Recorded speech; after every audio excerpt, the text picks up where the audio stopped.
Assalamualaikum warahmatullahi wabarakatuh. We are from Group 3. Today we are going to present the topic about antioxidant activity guided separation of coumarins and lignan from Melicope Glabra. My name is Afnan Nafisah binti MOHAMED. My matric number is 200355. My name is FARZANA binti AHMAD GHAZALI.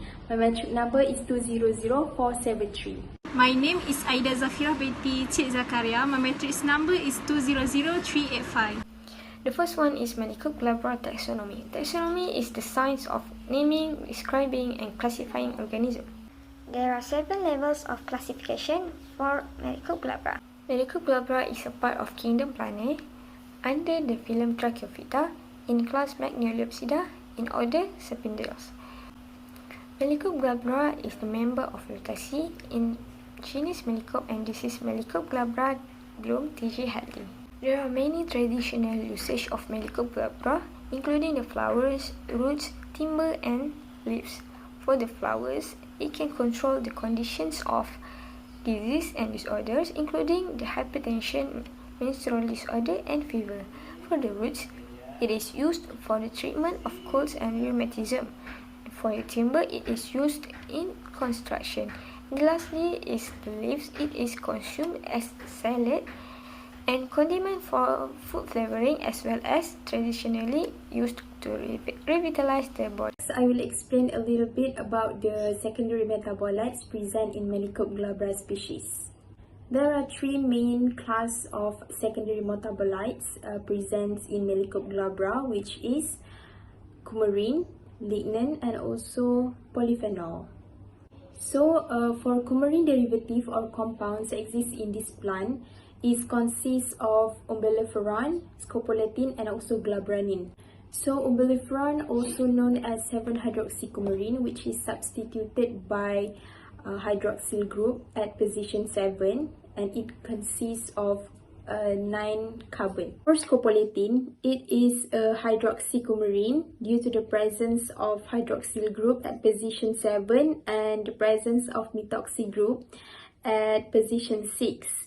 And scopoletin consists of 10 carbons and has a role on the plant growth regulator, aside from being an antioxidant in the Melicope Glabra species. So for glabranin, it is a new pyranocoumarin derivative found in Melicope Glabra species, and it is also known as 5-methyl-6-hydroxyl methylpyrano-7,8 coumarin. The coumarin derivatives or compounds consist of fused benzene rings and alpha pyrone rings, which shows a very good antioxidant activity in the Melicope Glabra species. The next compounds exist in Melicope Glabra species is sesamin, which is categorized under the class of secondary metabolites of lignan. So basically, sesamin compounds consist of 20 carbon, and it is a member of benzodioxols and photofuran, which is substituted by 1,3-benzodioxole groups at position 1 and 4. Last but not least, the presence of phenolic acids, which is categorized under the secondary metabolites of polyphenol, is highly contained in Melicope Glabra species due to the presence of free hydroxyl groups. So basically, phenolic acid is an aromatic acid consisting of phenolic ring and a carboxyl group. Next, I will explain about the biosynthesis of the 3 components in the Melicope Glabra, which are the scopoletin, umbelliferan, and also the phenolic. These 3 components are the secondary metabolites in the shikimic pathway. It was found that the erythrose 4-phosphate start the biosynthetic pathway leading to shikimic acid. The biosynthesis pathway begin with the D-erythrose phosphate and phosphoenolpyruvate PEP combining via an aldol condensation. Both D compounds were initially derived from D-glucose. The aldol condensation is aided by an enzyme which adds on to the phosphoenolpyruvate molecule to form 3-deoxy-D-arabinoheptulosonate 7-phosphate DAHP. This ring closure will give the 3-dehydroquinic acid. Then, removal of one molecule of water, H2O, from 3-dehydroquinic acid yields 3-dehydroshikimic acid, then this acid is reduced to shikimic acid.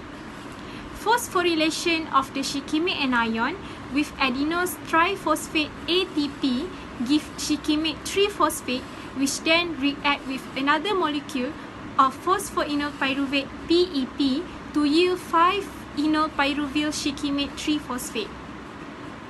Then it will convert to chorismate by elimination 1,4 with respect to hydrogen and phosphate. In plants, biosynthesis of phenylalanine occur via two alternative pathways, both requiring conversion of chorismate, the final product of the shikimic pathway. Thus, the shikimic pathway provides carbon skeletons for the aromatic amino acid like L-tryptophan, L-phenylalanine, and L-triosine. Okay, we now have the starting material for the biosynthesis of those three compounds, which is the L-phenylalanine. The removal of the amino group NH2 in phenylalanine will give the trans-cinnamic acid. The phenylalanine is lasted into the cinnamic acid, followed by hydroxylation by cinnamic 4-hydroxylase to yield the para-coumaric acid. The para-coumaric acid is again hydroxylated by the cinnamate or coramate 2-hydroxylase to yield 2,4-dihydroxycinnamic acid, or we call as a ambelic acid. Then, this followed by a bond rotation of the unsaturated bond adjacent to the carboxylic group. Finally, an intramolecular attack from the hydroxy group of carbon 2 to the carboxylic acid group closes the ring and forms the lactone ambelliferon. The last part is medicinal usage of secondary metabolites. There are three secondary metabolites, which are phenolic acid, lignan, and coumarin. For the phenolic acid, it is readily absorbed through intestinal tract walls. It is potential antioxidants and abate the damage of cells resulted from free radical oxidation reactions. It can promote the anti-inflammation capacity of human beings.